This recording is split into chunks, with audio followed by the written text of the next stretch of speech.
Xin chào các bạn. Hôm nay mình làm chủ yếu là cái món bánh canh sắc sợi, nhưng mà mình sẽ thêm cái phần nấu bánh canh đồ biển với lại sò điệp, cua, tôm và những cái thứ phụ kiện khác nữa.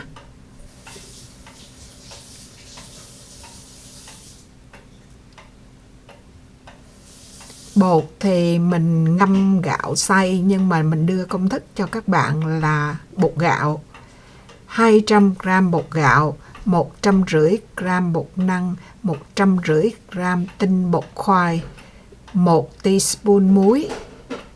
Như vậy là tổng cộng là mình 500g. Mình sẽ xài là 400g nước. 400g nước tức là 400ml đó. Nước này mình nấu trong microwave sôi sùng sục, mình đem ra mình đổ. Mà các bạn lưu ý là khi mà đổ nước sôi vô bột á, là mình đổ từ từ. Mình đổ rồi mình khuấy, mình đổ rồi mình khuấy để cho bột nó kịp, nó không có bị vón cục, gọi là ấp trâu hả. Đó là, chứ nếu mà bạn đổ cái ào vô là bột nó sẽ bị chín, nó dai cái rồi chung quanh là còn bột khô, rất là khó.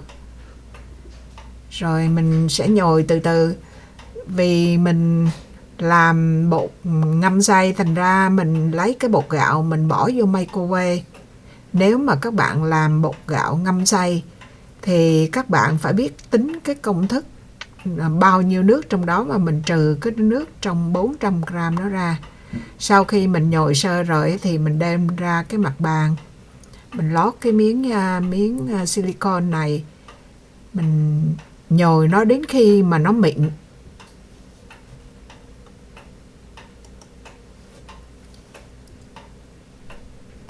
Nhồi cũng không có lâu lắm, mình chiếu vậy chứ nhồi cho nó cũng rất là mau thôi.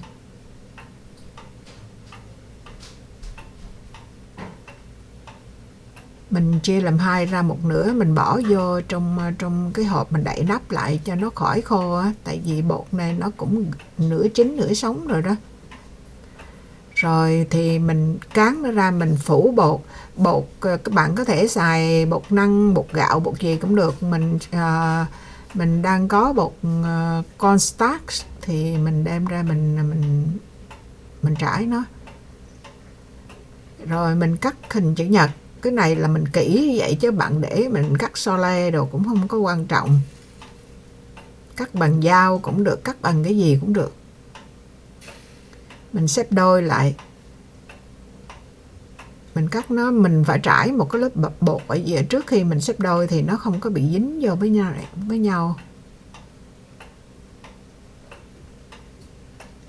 Sợi này là vừa, cái chiều dài của nó là cỡ từ 2cm, 2mm. Bề dài của cái miếng mà bột mình cán rồi, nó dài bao nhiêu cũng được. Mình cỡ 7-80cm chiều dài của cái sợi bánh canh á. Thoa bột cho nhiều cho nó đỡ bị dính. Bạn có thể đổ 500g bột thì bạn đổ từ 400 tới 425 nước là vừa. Mình làm vậy là vừa đó. Nhão hơn tí cũng khó, mà nó khô cũng bột nó không có được dẻo á. Rồi xong cái phần bánh canh bột sắn. Rồi bây giờ mình chuẩn bị là qua, bạn thấy tay chân đồ tùm lum hết trơn á. Nhưng mà mình phải làm đủ kiểu để làm công thức mà, chứ bỏ vô máy thì làm cái rạc là xong.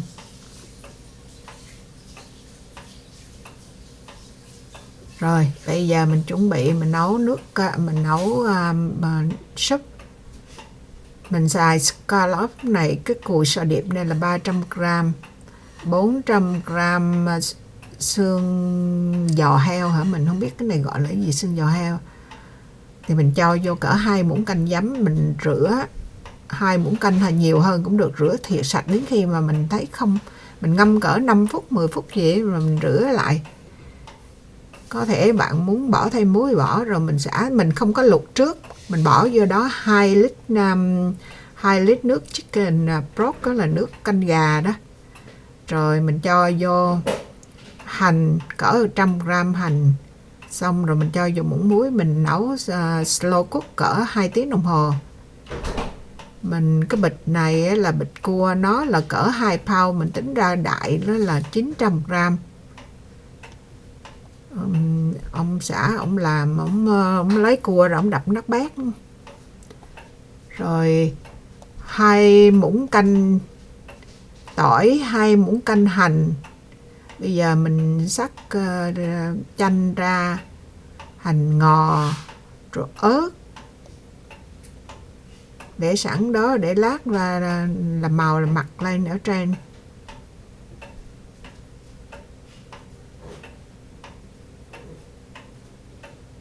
Mình thích cái kiểu sắc của người ta là bà túm cái con tay đẩy tới, mình làm sợ làm không được, mình sắc theo kiểu nhà quê của mình quen rồi.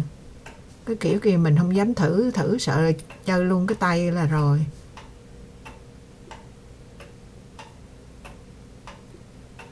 Xong cái là sau 2 tiếng đồng hồ nấu slow cook á, bạn muốn nấu nhanh nấu gì cũng được, mình nấu vậy. Thì mình lấy cái giò heo nó ra. Giò heo này là mình bỏ thêm vô, chứ mình nấu chủ yếu hôm nay là đồ biển, mình nước ngọt là mình đã có rồi. Rồi mình bỏ vô 300g tôm đó, nó thực ra là mình nhắm đại chứ mình không có cân nha. Mình nhắm là cỡ mình chia ra người ăn 4 con tôm vậy đó. Rồi mình bỏ vô tùy các bạn. Mình nói đại là 300g. Xong rồi á thì bây giờ qua phần mà áp chảo cái sò điệp này. Mình cho vô dầu bơ, là cái loại dầu mà nó có nhiệt độ cao á. Cái chảo này là cái chảo bằng gang, rất là nóng. Mình bỏ vô xong rồi thì sò điệp á, là bạn phải là lâu cho thiệt khô. Mình rửa nước lạnh xong mình rã đá cho đến khi nó chỉ còn hơi lạnh chứ đừng có còn cái lạnh ở trong đó, là mình chiên. Mình khi áp chảo lẫn chảy nước ra nhiều. Rồi mình lau, mình để lên cái giấy towel đó, mình lau để ép hai bên cho nó khô. Rồi cái miếng sò điệp này, cùi sò điệp này có một cái miếng nhẵn chút xíu ở bên đó bạn, mà mình rứt ra luôn.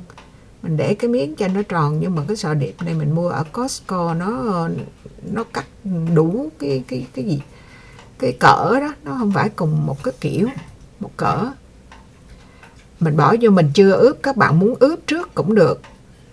Thì còn mình á, thì mình chiên gần xong rồi á thì mình phải ướp. Bỏ vô tí tiêu với lại tí muối thôi. Cho mà bạn dồn cái bếp mình kìa, nó văng tứ tung lung tàn luôn. Rồi cái xong rồi á thì mình mới bỏ bơ vô đến khi nó vàng. Mỗi bề đó là cỡ từ 1 tới 2 phút. Bây giờ mình bỏ bơ vô cho nó thơm có mùi bơ. Mình chiên đây là mình chiên độ hai nhã, chứ mà làm một cái không kịp, lặt không kịp, cái là nó khô á. Mình chiên lâu quá thì áp chảo lâu quá thì nó khô, thành ra mình làm cỡ chừng 2, 4, 6, 8 cục một lần. Rồi xong với coi như là làm áp chảo cái sò điệp đây là xong. Mình rưới tiêu với tí muối lên trên thôi. Rồi bây giờ hồi nãy cái chảo kia mình đáng lẽ có hành tím ở trong này, mà để mình bỏ vô cái chảo bằng gang nó cháy lẹ quá, không kịp để làm lại. Thành ra cái này mình xào tỏi với hành tây. Cái này là cỡ 2 muỗng canh dầu, mình đổ vô dầu nóng, rồi mình bỏ hành tím vô, xong bỏ tỏi thơm lên, rồi mình xào cua. Cua này là Golden King Crab gì mà làm tráng nát bét luôn. Đổ vô tí tiêu, tí màu. Rồi bên cái nồi này á là mình cho vô một cái muỗng dashi stock á, là cái muỗng này cái loại này là giống như là tảo biển với là bột cá để mà gọi là all purpose. Ai mà nấu cái súp gì mà đồ biển á, thì bỏ cái muỗng này vô, mình bỏ vô cỡ nó giống như là cây bột nêm hả. Rồi mình cho vô 1 teaspoon dầu mè,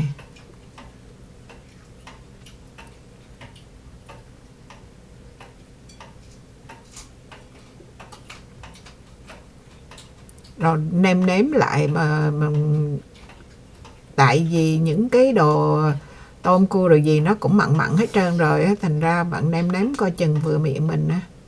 Có thể nêm thêm muối hay nước mắm hay là cái gì đó tùy các bạn, hay là bột nêm. Bây giờ thì mình bỏ cái bánh canh vô, mình gọi đại là Vietnamese udon, rồi nấu chập cỡ đến khi cái miếng bánh canh nó trong đó là coi như là xong. Bây giờ đồ mình đã sẵn sàng rồi, thì để lên trên mặt á, thì mình cũng lấy cái dăm cá ngừ á, mình mình ăn chung với cái đồ biển này. Rồi mình để cỡ 1/4 cốc dầu ăn, mình cho vô 1 muỗng cà phê cái ớt mà để làm kim chi á, của Đại Hàn á, mình bỏ microwave cỡ 20 giây là nó ra, mình khuấy cái là nó ra vàng. Mình muốn trải lên là bỏ luôn vô nồi cũng được. Bây giờ mình múc bánh canh ra, bạn có thể bỏ hết vô nồi cũng được, nhưng mà tại vì mình làm quay video thành ra mình phải để riêng cho các bạn biết nó thành phần nó gồm có những gì á. Bạn thấy hồi nãy mình bỏ cái hành tím lên cái quỳnh tỏi á, cái nó cháy, nó không phải cháy mà nó cái màu đen của nó vậy. Cái chảo nó nóng quá, chảo gan đó, bỏ tôm, bỏ cái miếng thịt heo đó vô, hành ngò, mình có ngò gai, ngò rí rồi gì mà sắc bỏ hết vô,